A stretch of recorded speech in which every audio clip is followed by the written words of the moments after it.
Hey everybody, happy 2016, and I'm really excited this year to share this year's shoe list with you. Not only do I have a new favorite shoe I think that's going to come out during this video, it's probably the most excited I've been about a shoe since the Foundation 8 came out. So for those of you that know me well, know that I'm kind of excited to share this with you. But I do want to take some time for both patients and physical therapists who watch this to kind of explain to you why our shoe list is different. We are looking at shoes completely different than your normal shoe store. So we're not going to put shoes any longer in a category of motion control or neutral or stability.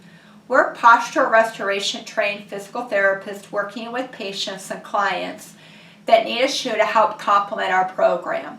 We're not looking at shoes in categories any longer because of our training and how much we understand how a pelvis can influence a foot and a foot can influence a pelvis. And we can even go further about how a neck can influence a foot and a foot can influence a neck.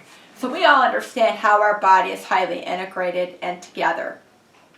But I want to take some time to go through mechanics of our foot when we go, whether we're walking or running or stair climbing, whatever your passion might be in life, we all have to walk.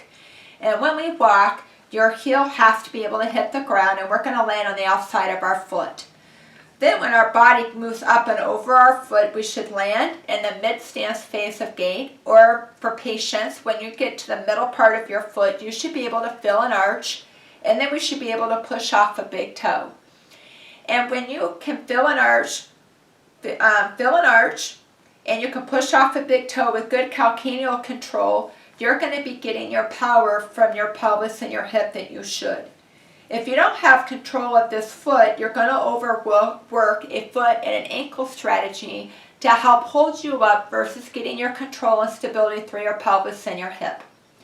So let me kind of go through what we look for in a shoe and how it relates to the foot and how it relates to your body to kind of help you out to make more sense. You're going to see in the shoe list what we look for in a good shoe that complements your posture restoration program and what are the pictures of shoes that aren't so good. So one of those characteristics that we look for that's really important is the heel control. Your heel counter is the back part of your foot, and if you take your fingers and you press it on the back part of that shoe, that heel counter should not collapse in. We also don't want the heel counter, if you take your hands on either side and you press down here, look down here at the heel. I'm pressing my finger and the heel of my hand together. You do not want there to be a lot of give on either the outside or the inside of the shoe. A lot of shoe manufacturers, sometimes because we do tend to land on the outside of our foot, are making heel counters that are uneven. They're building them up more on the inside versus the outside, or they're putting more cushioning out here, and they're doing stuff to help us out because that is where we land initially. But the problem is if we make that uneven or we give too much cushion out here, you're going to stay on the outside of your foot through the entire walking cycle, and you're not going to be able to transition and fill your arch and push off your big toe. So the three characteristics, just to summarize, of a heel counter is we don't want it to collapse in, we don't want there to be a lot of heel give on the inside or the outside if you press in, and we want the heel counter back here to be symmetrical. We don't want it to be uneven. And you're going to see that on the handout, written on the handout in those categories, and that's why they're there. This heel bone has to be stable when we land. If this heel counter, if there's too much outside heel give, if your heel isn't feeling snug, you're not going to have control of your forefoot. You have to have control of your heel bone in order to control your forefoot to allow it to be able to roll out and roll in the way it's supposed to when we walk. If this is all over the place, you're not going to be able to control your forefoot when you walk or when you run. And that is why a heel counter is really important. For physical therapists, I want you guys to think about this like the pelvis. If you don't have control of the pelvis, I don't care how good of a therapist you are, you're not going to have control of FAIR or FAER to rotate a hip if your pelvis isn't secure. I hope that analogy kind of helps. So a heel counter is important. The other thing that we look for that there's going to be a picture of is we want there to be bend only at the toe box. We don't want the shoe to be able to bend in half. The reason for this is not only do we want to be able to push off our big toe when we walk, but that's also the normal bend of our toes. And if a shoe bends in half, it'll put you at a higher risk for plantar fasciitis or heel bursitis. So that's why the normal bend of the shoe is important at the toe. Conversely, you also don't want to have a shoe where you have to go, you have to really bend. It should be easy. It should just naturally bend here. So if you have to work really hard to get this toe box to bend, your patients are going to overwork their hip flexors when they walk. So number one, we want it to bend at the toe box easily. We don't want it to bend in half, so we don't want it to bend in half, and we don't want this to be really stiff. And sometimes you find that stiffness in a hiking shoe. The last thing that we don't have a picture of is we want you to be able to sense the middle part of your foot when you're walking. If you're overly flat-footed, you're going to over-rotate your foot in when you come in, and you're going to spin off your big toe joint. If you have a really high arch, you're going to be on the outside of your foot. So it's really important to us that you can sense the inside of this foot so you can walk through your foot to push off your big toe. So it's going to be important in the shoe that you can sense the arch of your foot when you're walking. We don't have a picture of that, but when you walk around with your shoe in your shoe store, that's going to be important to feel. So let's summarize. You got to have a good heel counter. You got to be able to sense the arch of your foot. And the ability to sense the arch of your foot is important because it's going to allow you to shift from side to side. It's going to allow you to be able to move your hip from side to side when we walk. And we want you to be able to push off your big toe, which is going to help you to get power from your butt or your glutes. That's why it's important. Now for physical therapists. And patients, you can hang on here if you want to. This is a long-winded video this time. I want to let you know we have 3 different categories this year for the first time.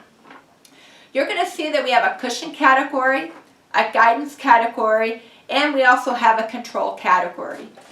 Physical therapists here, we had a roundtable discussion this fall, and we decided that we're going to change the categories of our shoes because we look at shoes differently.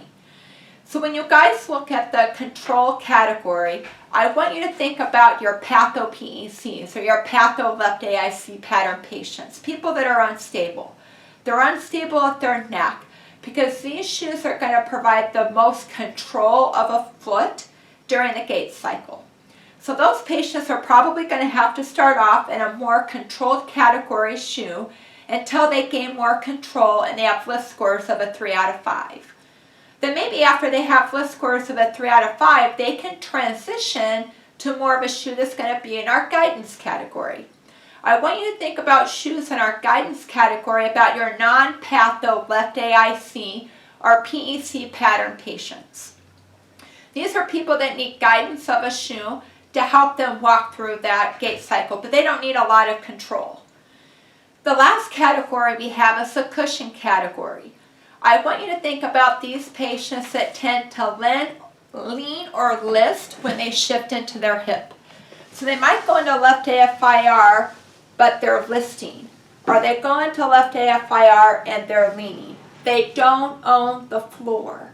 So giving them more of a cushioned shoe might help them to be able to assist the floor to gain control of the frontal plane. So under each category, we listed our favorite shoes in bold and underlined them. But remember, you are the physical therapist and only you can see that patient and watch them walk. And only you can look at PRI objective tests to know if that shoe works for them. So we've listed our favorite ones that we see clinically in the clinic. Love to get your feedback. You might find another shoe and that's okay. So you're going to see that some shoes like the Brooks Transcend and the New Balance 1080 V6 are in 2 different categories because not only are they cushiony, but they also provide guidance. So some shoes are going to have a dual citizenship in different categories on purpose. So I want to let you know that's how we divided it out. We're no longer going to look at motion control, neutral, or stability shoes any longer. We are outside the box thinking therapists and we're highly integrated therapists. So it's time that we do a shoe list that reflects that. The last thing I want you guys to think about with all this good stuff that I gave you to think about, I hope good stuff, to think about with your patients, the most important thing is the shoe's got to feel comfortable. If the shoe doesn't feel comfortable for your patient, you've got to move on to something else on the list.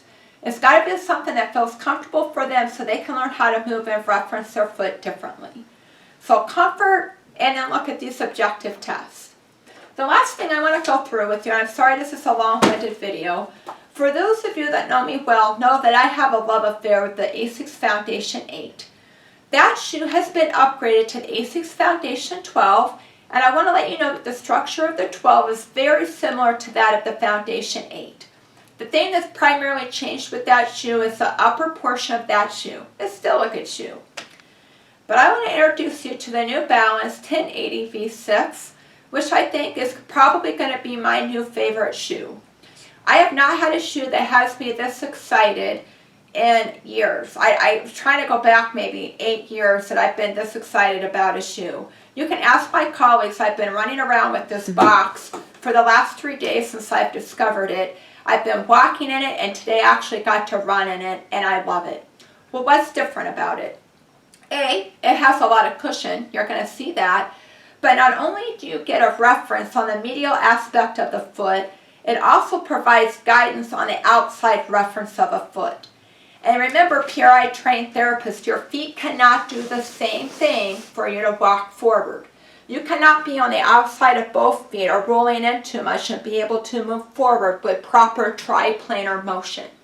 So when I go to lateralize to the left, I should feel the inside of my right foot and feel the outside of my left foot in order to lateralize in, with triplanar movement to the left. When I go to the right, I should be able to feel the arch of my left foot and transition to the outside of my right foot. So the thing I like about this shoe is I'm feeling a lateral reference, not only a medial reference, to be able to move my foot in a triplanar movement pattern to be able to move forward. Love to get your input. See what you think. Let me know. I'm excited about it. Last thing. I love it that you guys look forward to my shoe list, and I'm excited that you guys use it. But professionally, I would ask that if you guys use this and keep the handout as it's written up, that you please respect it and keep it as is. So please leave the Hruska Clinic recommended shoe list at the top, but please feel free if you want to add your clinic name above that, you can, or below it. But please keep the integrity of this handout as is. If you want to add shoes, you want to take shoes off that you don't like, and you want to vary your list from mine, I would please ask that you write at the bottom, used with permission and adapted from the Hruska Clinic shoe list if you're getting your ideas off of this shoe list, just from a professional courtesy and respect. I would really appreciate that. I hope you guys are having a great 2016. Keep up with me. I will be updating the list again in June. Happy January.